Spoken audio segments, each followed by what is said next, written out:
What if I told you that everything you've ever dreamed of, the confidence, the power, the life you've always wanted, is waiting for you, just beyond the walls of your own mind? But here's the catch. You've built those walls yourself, and the hardest part, tearing them down. Today, I'm going to take you on a journey that has the power to change your life. This is not just a path to self-discipline. No, my friends, this is a path to freedom. A path that great Stoic philosophers like Marcus Aurelius and Seneca once walked.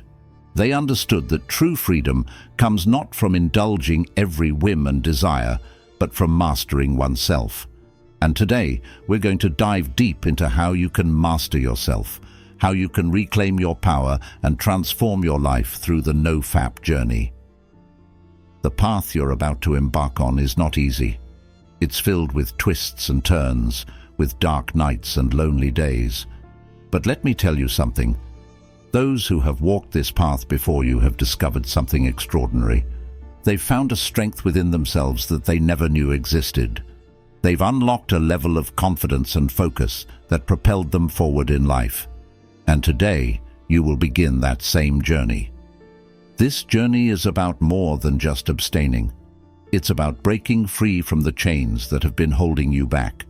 It's about becoming the man you were always meant to be. And it all begins with understanding the stages of this journey.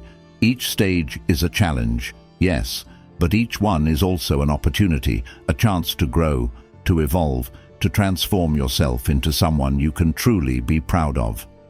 Stage 1, the honeymoon period, days 1 to 7. Let's start where every journey begins, with the first step. The moment you decide with unwavering resolve to embark on this path, you feel a rush of excitement. It's like a fire has been lit within you.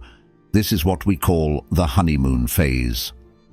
In the first week, you're filled with a sense of purpose and resolve, and that, my friends, is the calm before the storm. The first few days feel incredible, don't they? It's as if a weight has been lifted from your shoulders. You're like a warrior who's just removed the chains that have been holding him down. You feel lighter, stronger, like you can finally breathe again. In the first week, you're filled with a surge of motivation. You tell yourself, this is it. This time I will change. And for a while, it feels true. But here's the thing about fire. It needs fuel, and if you're not careful, it can burn out as quickly as it was lit. The ancient Stoics, like Marcus Aurelius, believed that true strength is not shown in moments of ease, but in moments of struggle. In the Meditations, he wrote, "When you arise in the morning, think of what a precious privilege it is to be alive, to breathe, to think, to enjoy, to love." In this first week, you will feel that privilege. You will feel that fire in your heart as you wake up every morning. But remember, the journey of 1,000 miles begins with a single step. And yet, the most difficult steps are often the ones that come later. You're excited now, yes, but excitement alone is not enough. Excitement is like a gust of wind. It can push you forward, but it's inconsistent. It comes and goes. And when the wind dies down, you'll find yourself standing still, facing the cold, harsh reality of your old habits. So, in these first few days, it's essential to harness that initial momentum, to fortify your resolve, because storms are on the horizon. Imagine a warrior who's been preparing for battle. He's donned his armor, sharpened his sword, and is ready to face his enemies. But what he doesn't know is that the fiercest battles are not fought on the battlefield, but within the walls of his own mind. This is the reality of the NoFap journey. You might feel like you've won just by deciding to start, but let me remind you, the journey has only just begun. In these first 7 days, your mind is your ally. It's encouraging you, cheering you on.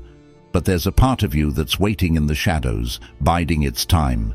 The part that's addicted to instant gratification, the part that's used to getting what it wants. That part will soon awaken, and when it does, you must be prepared. The Stoics believed that our greatest battles are the ones we fight within ourselves. "He who conquers himself is the mightiest warrior," said Confucius. And so, in this first week, you must train yourself for the battles ahead. Now let's talk about how you can use this first week to your advantage. This is the time to build habits that will serve you in the difficult days ahead. The Stoics practiced a technique called premeditatio malorum, which means the premeditation of evils. They would visualize the worst things that could happen to them, so that when those things came to pass, they would not be taken by surprise. In the same way, you must anticipate the moments of weakness that will come. Picture yourself at the moment when an urge hits. What will you do? Will you give in, or will you stand firm? Here's a practical exercise for you. Every morning, take 5 minutes to close your eyes and visualize yourself saying no to temptation. Imagine the urge rising like a wave and see yourself letting it pass without being swept away. This mental preparation will strengthen your resolve when the real temptations come. During this honeymoon phase, you have a surge of energy. Harness it. The Stoics believed in the concept of arete, which means excellence in all things. You are not just abstaining from your old habits, you are choosing to live a life of excellence. Use this energy to focus on your goals, whether it's hitting the gym, starting a new project, or diving into a passion that you've neglected for too long. Channel that energy into something productive, something meaningful. But remember this, energy is fleeting. If you do not channel it into something constructive, it will turn against you. Just as water that stands still becomes stagnant, so too will your mind if you do not keep it engaged. So during this first week, create a routine. Fill your days with activities that align with the person you want to become. As the Stoics would say, waste no more time arguing about what a good man should be. Be one. As you reach the end of the first week, you may feel like you've conquered a mountain. But let me remind you, this is only the beginning. The winds are changing, and soon you'll be tested in ways you can't yet imagine. But take heart. The fact that you've made it this far means you have the strength to keep going.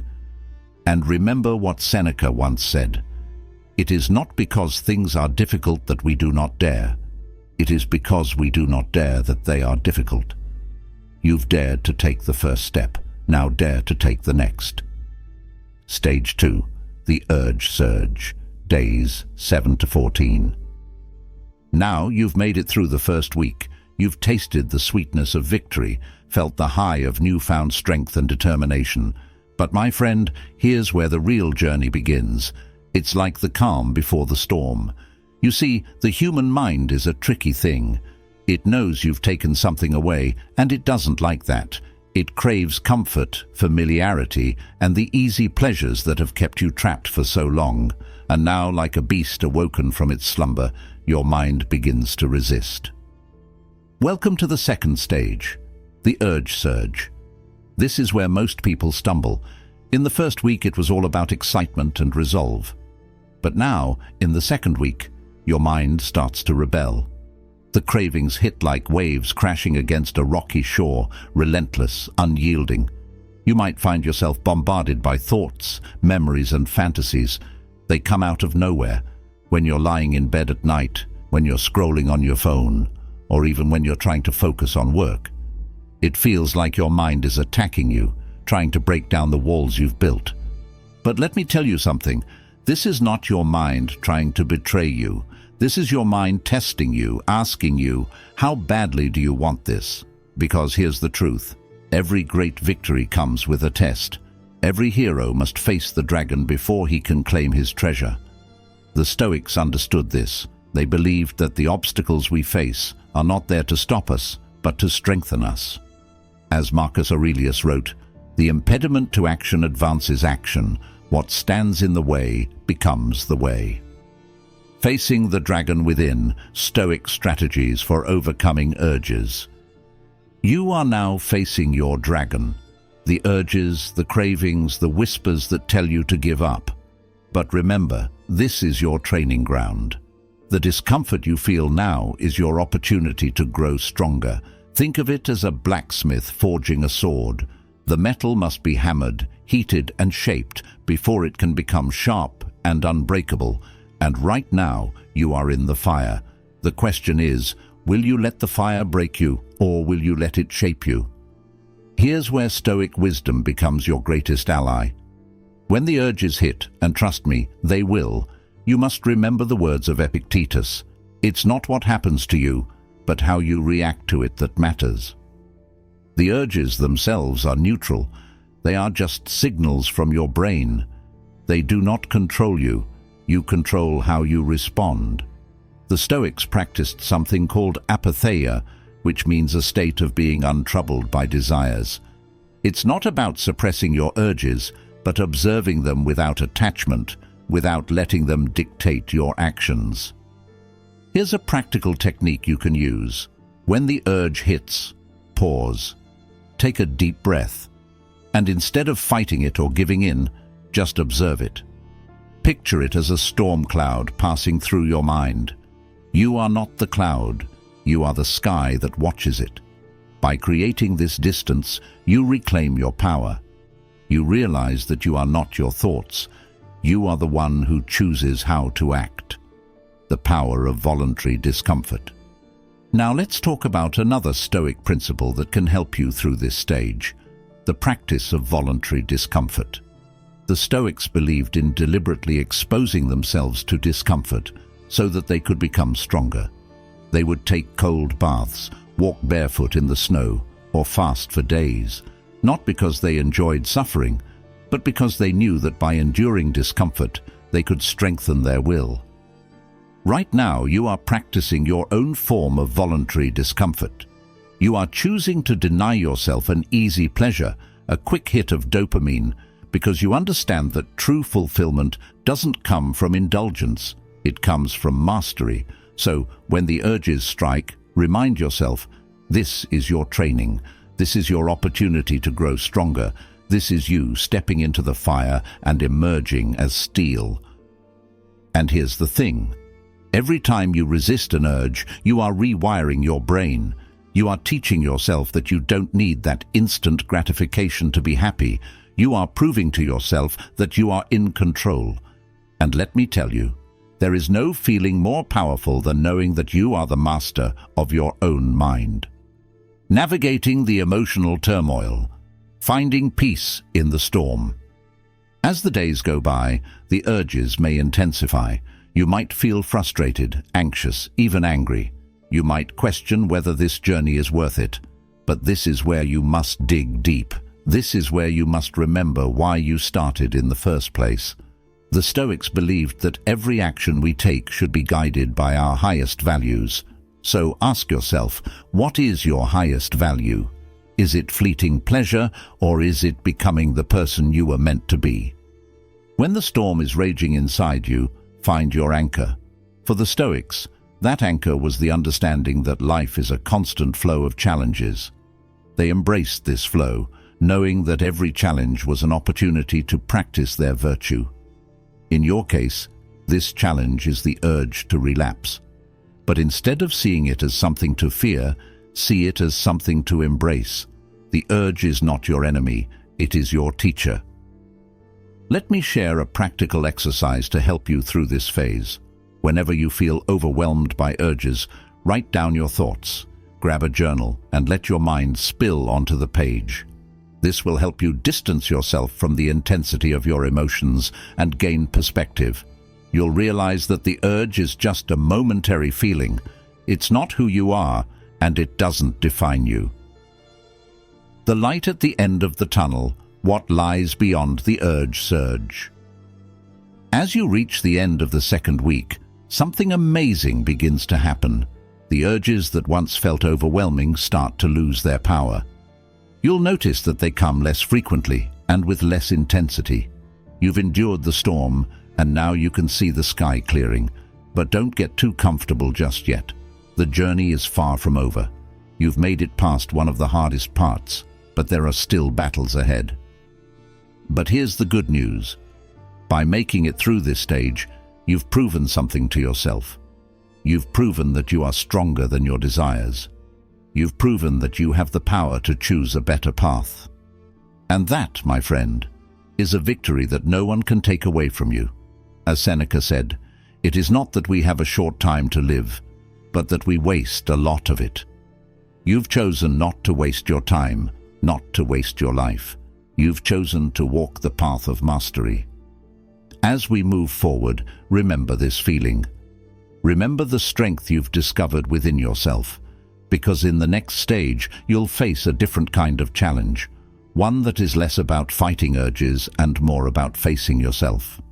But for now, take a moment to appreciate how far you've come. You've made it through the urge surge, and that is no small feat. You are becoming stronger, wiser, and more resilient with each passing day. So take a deep breath, my friend. You've earned it, and get ready, because the next part of your journey is about to begin. The flatline phase is on the horizon, a phase where the real battle is not with your body, but with your mind. But remember, you are not alone on this journey. You have the strength of the Stoics, the wisdom of those who have walked this path before you, and most importantly, you have the power within yourself to see it through. Stage 3. The flatline phase. Days 15 to 30. You've made it through the storm of the second week, the surge of urges that tried to pull you back into old habits, and you might be thinking, the hardest part is behind me now. But let me tell you something, my friend. The real challenge is only just beginning. Welcome to the flatline phase. This is the part of the journey that no one talks about. The part where everything goes quiet, where the excitement and motivation you felt in the beginning seem to disappear, leaving you alone with your thoughts and your doubts. So, what exactly is the flatline phase? It's that period where, out of nowhere, your energy levels drop. Your motivation vanishes. You might feel like you've lost all your drive, your passion, even your desire to keep moving forward. It's like you've hit a wall, and no matter how hard you try, you can't seem to break through it. You feel empty, hollow. It's as if the fire that once burned so brightly inside you has been extinguished. And this, my friend, is where the true test of your resolve begins. The Stoics spoke often of enduring hardship, of facing life's trials with unwavering courage. Seneca once said, "Sometimes even to live is an act of courage."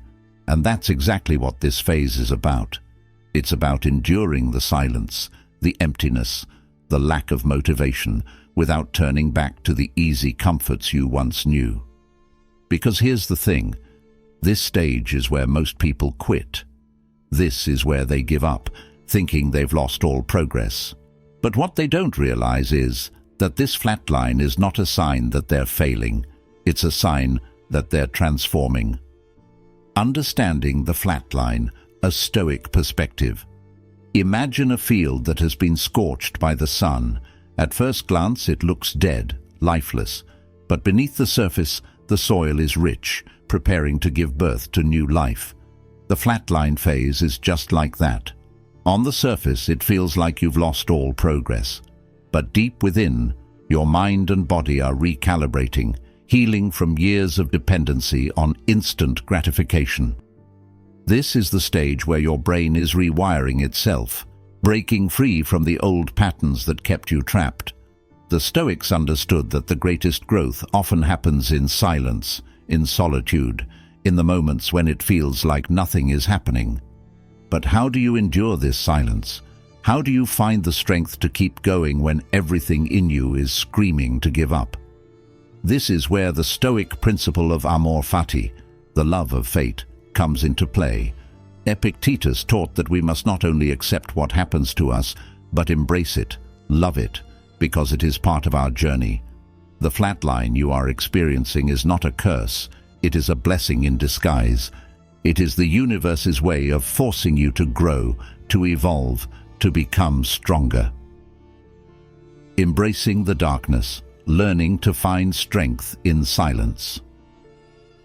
This phase will test you in ways you never imagined. You might wake up in the morning feeling tired, unmotivated, questioning why you even started this journey in the first place. The passions and desires that once drove you forward have gone quiet. It's like being lost in a dark forest with no map, no compass. But remember, my friend, it is in the darkest nights that the stars shine the brightest. Here's something you need to understand. In this phase, the enemy is not the urges, it's not the cravings. The enemy is your mind. It's the voice that tells you, what's the point? You're not making any progress. Just give up.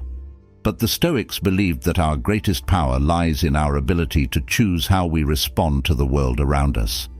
Marcus Aurelius wrote, "The soul becomes dyed with the color of its thoughts." So, in these moments of darkness, you must guard your thoughts carefully.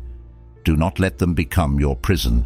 Instead, let them become your light.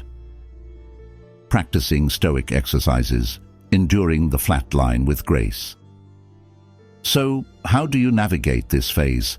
How do you find the strength to keep going when everything feels meaningless? The Stoics had a practice known as retreating into yourself. It was a form of inner reflection, a time to turn inward and find peace amidst the chaos of life. In the flatline phase, this practice can become your greatest weapon. Every day, take time to sit in silence, to reflect on why you started this journey in the first place. Remember the pain of your old habits, the chains you've broken free from. Let that pain remind you of the freedom you are fighting for. Another technique is to practice gratitude, even in the midst of emptiness. The Stoics were masters of gratitude, always focusing on what they had rather than what they lacked. Each morning, write down 3 things you are grateful for, no matter how small. It could be the warmth of the sun on your face, the taste of your morning coffee, or simply the fact that you are alive to fight another day. Gratitude is a powerful force, one that can lift you out of the darkest of places. Facing the mirror, confronting your inner demons. But here's the hardest part of the flatline phase. You will be forced to confront yourself. Without the distractions of urges and cravings, you are left alone with your thoughts, your fears, your insecurities. And that can be terrifying. It's like looking into a mirror and seeing every flaw, every weakness laid bare before you. But the Stoics believed that self-examination was the key to self-mastery. Seneca once said, "If a man knows not to which port he sails, no wind is favorable." In this phase, you must find your port, your reason for sailing, your why. This is the time to dig deep, to ask yourself who you want to become and what you are willing to endure to get there. Let me give you a practical exercise for this. Every evening, take a moment to journal about your day. Write down the thoughts that troubled you, the doubts that crept into your mind, and then challenge them. Ask yourself, is this thought true, or is it just a shadow trying to deceive me? By shining a light on your doubts, you take away their power. Seeing the light, the breakthrough that awaits. As you push through the flatline phase, something incredible begins to happen. It may not happen overnight. It may not even happen in a week. But slowly, you will begin to feel a shift. The heaviness that once weighed you down starts to lift. The emptiness you felt is gradually replaced with a sense of peace, a calm that comes from knowing that you've endured, that you didn't give up when things got hard. You will notice that your mind becomes clearer, your emotions more stable. You'll feel a new kind of strength rising within you. Not the fiery strength of the honeymoon phase, but a deeper, quieter strength. This is the strength that comes from resilience, from enduring the darkest nights and emerging on the other side. And when you look back, you will realize that this phase, the one that felt like it was breaking you, was actually the phase that made you. This is the crucible in which the old you is burned away, leaving only the person you were always meant to be. Remember the words of Marcus Aurelius, "The impediment to action advances action. What stands in the way becomes the way." The flatline is not the end of your journey, it is the gateway to your transformation. You are being stripped down, purified, prepared for the next stage. So take a deep breath, my friend. You've made it this far, and what lies ahead is the breakthrough phase, a time when all the work you've done will start to pay off, when you will begin to see the fruits of your labor. But for now, be proud of yourself.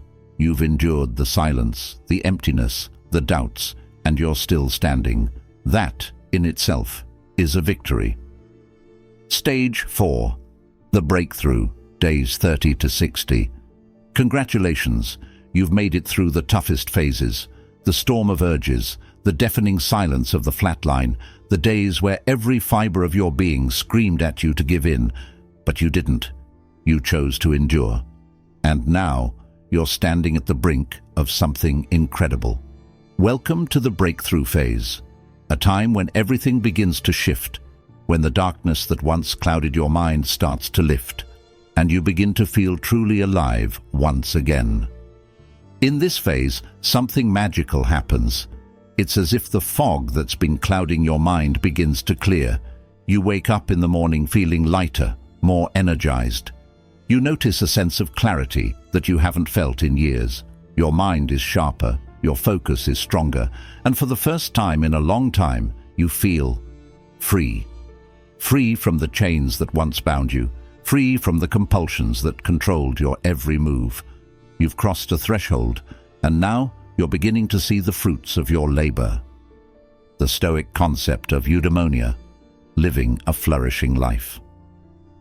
The ancient Stoics believed that the highest good was not pleasure, nor wealth, nor fame, but eudaimonia, a state of flourishing, of living in accordance with your highest values. And that, my friend, is exactly what you're beginning to experience now. This breakthrough is not just a temporary high, it is the beginning of a new way of living, a way of being. You're no longer controlled by your urges, no longer a slave to instant gratification. You are learning what it means to live with purpose, with intention, with a sense of inner peace that comes from mastering yourself. But let me be clear, this is not the end of your journey. It's just the beginning of a new chapter. The breakthrough phase is a time of great reward, yes, but it's also a time that requires vigilance, because with every new level of growth comes new challenges. The Stoics taught that we must remain humble in our victories, never becoming complacent. As Marcus Aurelius wrote, "Be like the cliff against which the waves continually break, but it stands firm and tames the fury of the water around it." You've come so far, but the waves will continue to test you. It is up to you to remain unshaken. Reaping the rewards, the return of energy and confidence. One of the most noticeable changes in this phase is the surge of energy that begins to flow through you. It's as if a dam has broken, releasing a flood of vitality that you didn't even know you had. You find yourself wanting to take on new projects, to dive into your passions, to engage with the world around you in ways you never thought possible. This is not just physical energy, it's mental energy, spiritual energy. It's the energy that comes from knowing that you are in control of your life, that you are no longer held captive by your old habits. You'll also notice a shift in your confidence. The way you carry yourself changes. You walk with your head held high, your shoulders back. People around you start to notice it too. They see the change in your eyes, the calm confidence that comes from a place of inner strength. This is not the arrogance of someone who feels superior to others. This is the quiet confidence of someone who knows who they are, someone who has walked through the fire and come out the other side. Embracing the moment, the Stoic practice of mindfulness. In this phase, it's important to ground yourself in the present moment. You've spent so long fighting, struggling, enduring. Now it's time to enjoy the fruits of your labor. But remember what the Stoics taught about success. It is fleeting, it is temporary, and it must be met with humility. Epictetus once said, "If you want to improve, be content to be thought foolish and stupid." In other words, do not let this newfound energy and confidence go to your head. Remain humble, remain grounded, and continue to focus on what truly matters. A powerful practice during this phase is to cultivate gratitude. Every morning, take a few moments to reflect on how far you've come. Think about the challenges you've faced, the battles you've won, and the strength you've discovered within yourself. Gratitude is like a shield. It protects you from falling back into old patterns by reminding you of the journey you've taken. The Stoics were masters of gratitude. They believed that by appreciating what you have, you guard against the endless desire for more. Channeling your energy, the importance of purpose. One of the greatest challenges during the breakthrough phase is deciding what to do with all this newfound energy. For so long you were focused on fighting urges, on enduring the flatline, on pushing through the darkness. But now you have a choice. The question is, how will you use this power? How will you channel this energy into something meaningful? The Stoics believed that a life without purpose is no life at all. Seneca once wrote, "As long as you live, keep learning how to live." This is your time to explore, to grow, to find new passions and new projects that align with your highest values. This is where you can begin to create, to build, to manifest the life you've always wanted. But be mindful. Do not let your energy be scattered in 100 different directions. Focus is the key. Choose 1 or 2 projects that truly matter to you and pour your heart into them. Let this be a time of creation, of growth, of becoming the person you were always meant to be. Navigating the risks, avoiding the trap of complacency. But here's the danger of the breakthrough phase. It's easy to become complacent, to think that you've made it, that the journey is over. But let me remind you, the moment you think you've arrived is the moment you begin to fall. The Stoics understood this. They believed that life is a continuous journey, a process of constant growth. As Marcus Aurelius wrote, "Stop wishing for something to happen. Stop looking for it to come from outside yourself. Instead, seek for it in yourself." This is your time to double down, to continue the practices that have brought you this far. Here's a practical exercise. Every night before you go to bed, reflect on your day. Ask yourself, did I live today according to my highest values? Did I use my time wisely, or did I fall back into old habits? By constantly reflecting, you stay vigilant. You remind yourself that the journey is not over. It is simply evolving. Preparing for the next phase, the rebooting phase. As you approach the end of the breakthrough phase, you'll start to notice that the changes you've made are becoming more permanent. The habits you've cultivated, the discipline you've built, are becoming second nature. You're no longer fighting against yourself, you're working with yourself. But remember, my friend, this is still not the end. The next phase is the rebooting phase, where the real transformation begins. This is where your mind and body start to fully heal, where you begin to see the long-term benefits of your journey. But for now, take a moment to appreciate how far you've come. You've made it through the storm, you've endured the silence, and now you're beginning to see the light. This is your breakthrough, your moment of triumph. But do not rest on your laurels. The journey is not over, it has only just begun. As you move forward, remember the words of Seneca. Begin at once to live and count each separate day as a separate life. Each day is a new opportunity to grow, to learn, to become the person you were always meant to be. So take a deep breath, my friend. You've earned it. And get ready, because the next part of your journey is about to begin. Stage 5, the rebooting phase, days 60-90. You've reached the point where most people never get to. You've pushed through the urges, endured the flatline, and emerged victorious on the other side. But the journey doesn't stop here. You are now entering the rebooting phase, a time when the changes you've made begin to solidify. This is the phase where your mind and body start to truly heal from years of conditioning, where you finally begin to feel the deeper, more profound benefits of this journey. The rebooting phase is where the temporary victories of the earlier stages turn into lasting transformations. This is not just about abstaining anymore. It's about recalibrating your entire way of living. Your brain is rewiring itself, your body is resetting, and your spirit is finding a new sense of balance. It's as if you've been wandering through a dark forest for years, and now you've reached a clearing where the sun finally shines through. But as with every new phase, this one comes with its own challenges. The Stoic concept of living in accordance with nature. The ancient Stoics believed that true peace and fulfillment come from living in accordance with nature. They taught that we should align our actions with our true purpose, that we should seek harmony with the world around us and within us. And that, my friend, is exactly what the rebooting phase is about. You are learning to live in a way that aligns with your highest values, free from the chains of instant gratification.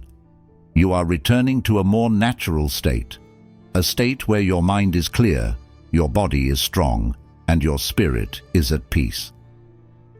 But let's be clear, this phase is not about perfection. It's not about becoming some idealized version of yourself. It's about embracing who you are, flaws and all, and committing to a life of growth. The Stoics understood that progress is not a straight line.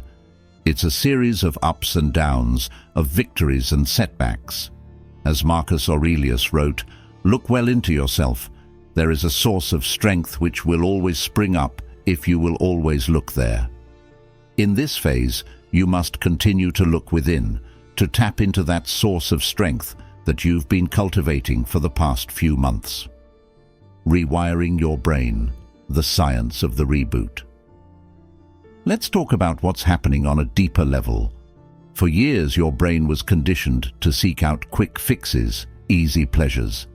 It was wired to crave the dopamine hit that came from instant gratification. But during the rebooting phase, those old neural pathways are being replaced. Your brain is healing itself, creating new connections that align with your new lifestyle. This is why you may start to notice significant changes in your mood, your energy levels, and your overall outlook on life. It's as if a fog has lifted, and now you can see the world with fresh eyes.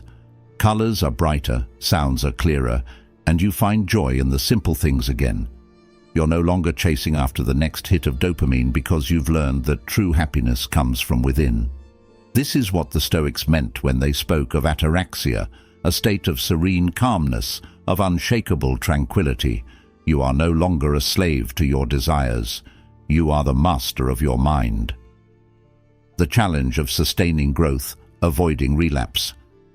But here's the thing, just because you've made it this far doesn't mean you're invincible.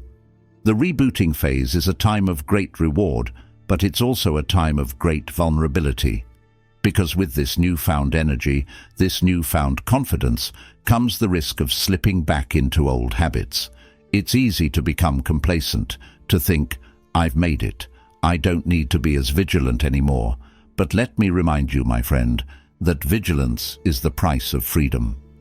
The Stoics were well aware of the dangers of complacency. They believed that we must always be on guard, always aware of the traps that lie in wait. As Epictetus said, "No man is free who is not master of himself." You must continue to be the master of yourself, especially now when the temptation to slip back into old habits may return. The rebooting phase is your chance to solidify everything you've learned, to make it a permanent part of who you are. Using Stoic reflection to maintain progress. During this phase, it's important to continue the Stoic practice of daily reflection. Every evening, take a few moments to review your day. Ask yourself, did I live according to my values today? Did I use my time wisely? Did I stay true to the path I've chosen? By reflecting on your actions, you keep yourself accountable. You remind yourself of why you started this journey in the first place. One of the most powerful exercises you can do during this phase is called negative visualization. This is a technique the Stoics use to remind themselves of the fragility of life.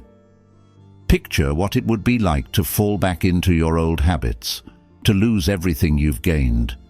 Imagine how it would feel to let yourself down, to betray the person you've worked so hard to become. By visualizing the negative consequences, you strengthen your resolve to keep moving forward.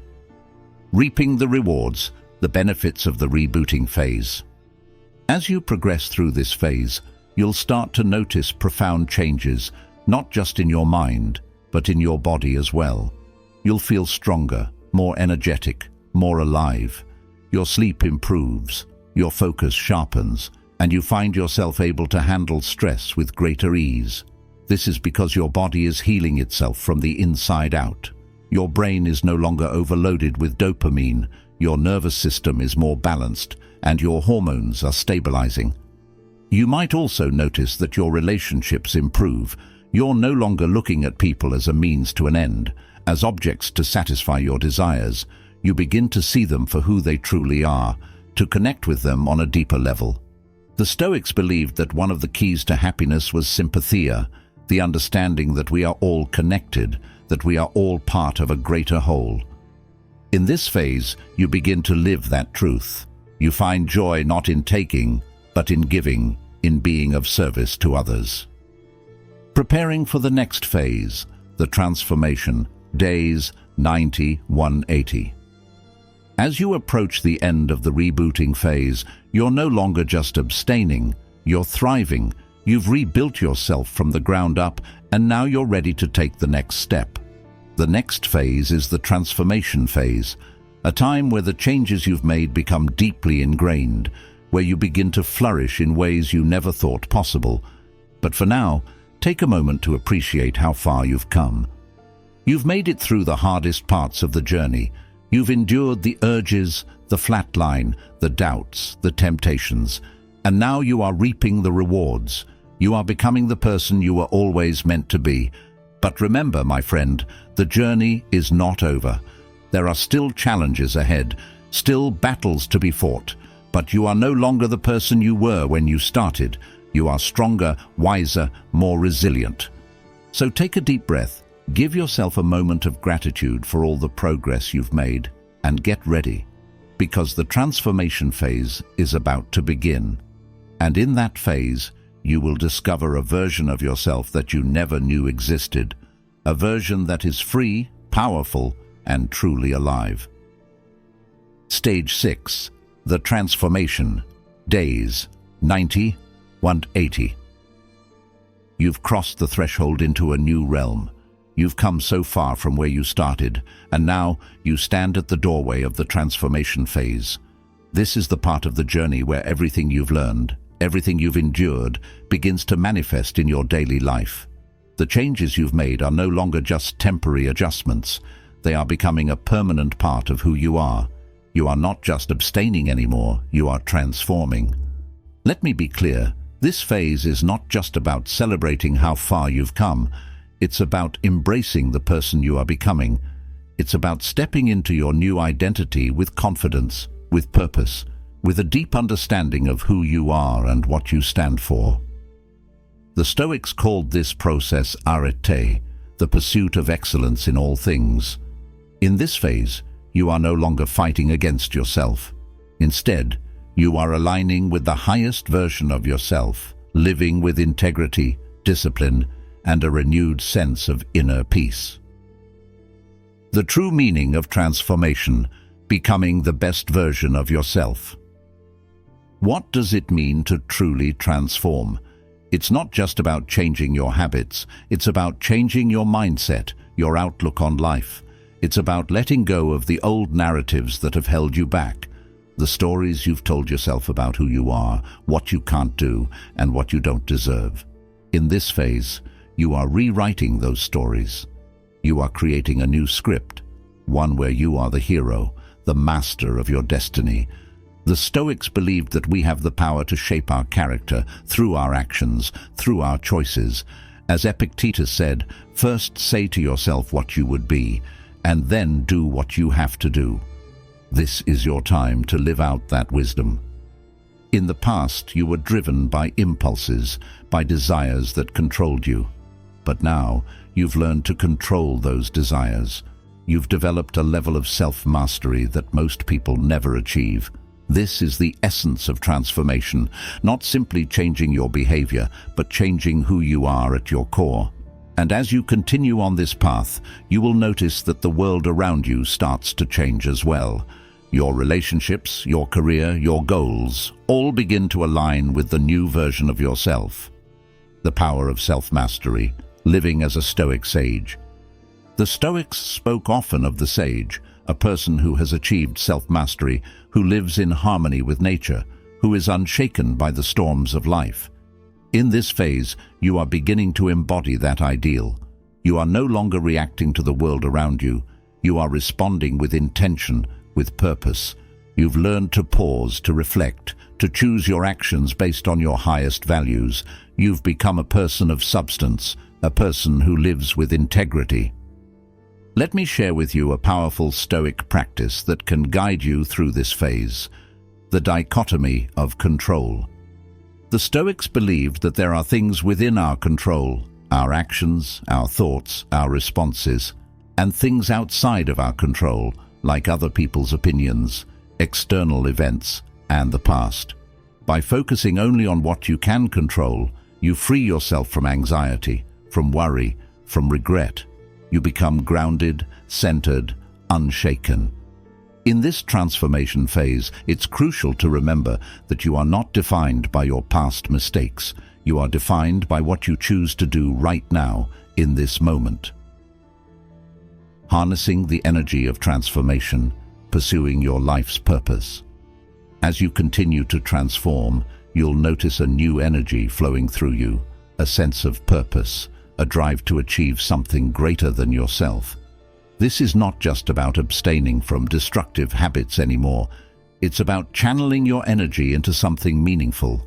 You are no longer just surviving, you are thriving. The Stoics believed that every person has a unique purpose, a reason for being. Marcus Aurelius wrote, "Waste no more time arguing about what a good man should be one. Now is your time to embody that wisdom." Think about it. What is your purpose? What is the impact you want to make in the world? This is the time to explore those questions, to dive deep into your passions, to pursue the goals that set your soul on fire. Use the discipline you've developed on this journey to fuel your dreams. You've proven to yourself that you have the strength, the resilience, the focus to achieve anything you set your mind to. Now, it's time to put that strength to good use. The challenge of staying true, avoiding the pitfall of relapse. But as with every phase, there are challenges here as well. The greatest danger in the transformation phase is complacency. You've come so far, you've achieved so much, and it's easy to fall into the trap of thinking, "I've made it, I can relax now." But remember, the journey of self-mastery never truly ends. The Stoics believed that life is a continuous process of growth, of learning, of becoming. As Seneca said, "As long as you live, keep learning how to live." In this phase, you must continue to practice the disciplines that have brought you this far. Do not let your guard down. Keep reflecting, keep meditating, keep focusing on what truly matters. Because the moment you stop growing, the moment you stop striving, is the moment you start to slip back into old patterns. The Stoics understood that vigilance is the key to a life of virtue. So remain vigilant, remain focused. Remember why you started this journey in the first place. Embracing the joy of the journey, finding meaning in everyday life. One of the greatest gifts of this phase is the realization that happiness does not come from external achievements, but from within. You've spent years chasing after pleasure, after distractions, after things that never truly satisfied you. But now you've learned that true joy comes from living in alignment with your values, from embracing the present moment, from finding meaning in the small, everyday moments of life. The Stoics called this eudaimonia, a state of flourishing, of living in accordance with reason and virtue. And that is where you are now. You are no longer driven by fleeting pleasures. You are driven by a deeper sense of purpose, a sense of inner peace. You wake up in the morning with a sense of gratitude, a sense of joy, knowing that you are on the right path. This is not the end of your journey. It is the beginning of a new way of living, a way that is filled with meaning, with love, with joy. Preparing for the final stage, the mastery phase, 180 days and beyond. As you approach the end of the transformation phase, you are no longer just abstaining, no longer just rebooting, you are flourishing. You've reached a level of self-mastery that most people can only dream of. But remember, my friend, this is not the end. There is one final phase left, the mastery phase. This is where NoFap becomes a way of life, where the practices you've developed become second nature, where you fully embrace your new identity as a person of strength, of integrity, of wisdom. But for now, take a moment to reflect on how far you've come. You've transformed yourself from the inside out. You've overcome challenges that would have broken most people. You've become a person of substance, a person of character, a person who lives with purpose. And as you prepare for the next phase, remember this. You are not just someone who has overcome their past.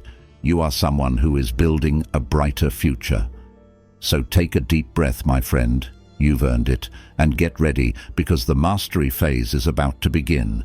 In that phase, you will not just maintain your progress, you will ascend to a level of self-mastery that will change your life forever.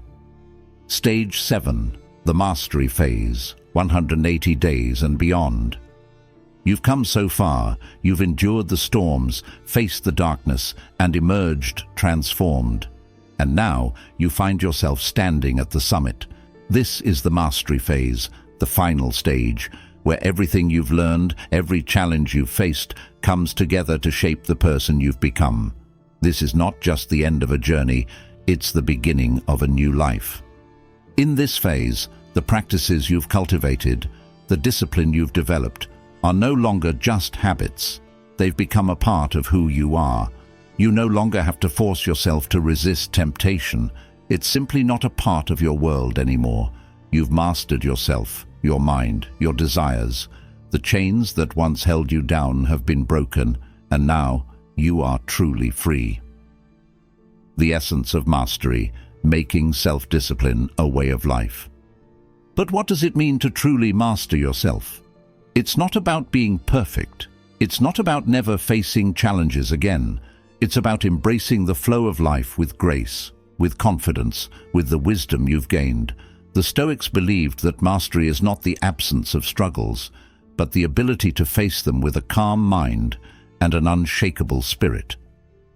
Marcus Aurelius wrote, "You have power over your mind, not outside events. Realize this, and you will find strength." And that, my friend, is the essence of the mastery phase. At this point, you've learned to control your impulses. You've built a fortress of discipline around your mind. But mastery is more than just control. It's about flourishing. It's about using your newfound strength to build something meaningful, to leave a legacy, to contribute to the world in a way that only you can. You've become a master of yourself, and now it's time to share that mastery with the world. Living with purpose, the legacy of a Stoic life. The mastery phase is where you shift from simply maintaining your progress to thriving, to making a real impact on the world around you. You're no longer just focused on your own journey. You're looking for ways to lift others up, to inspire those who are still struggling. The Stoics believed that true fulfillment comes not from selfish pursuits, but from living in service to others. Seneca said, "He who lives for himself is truly dead to others, but he who lives for others lives forever." This is your time to live that truth. In this phase, your actions become a beacon of hope for others. You've walked the path, you've endured the hardships, and now you have the wisdom to guide others who are just starting their journey.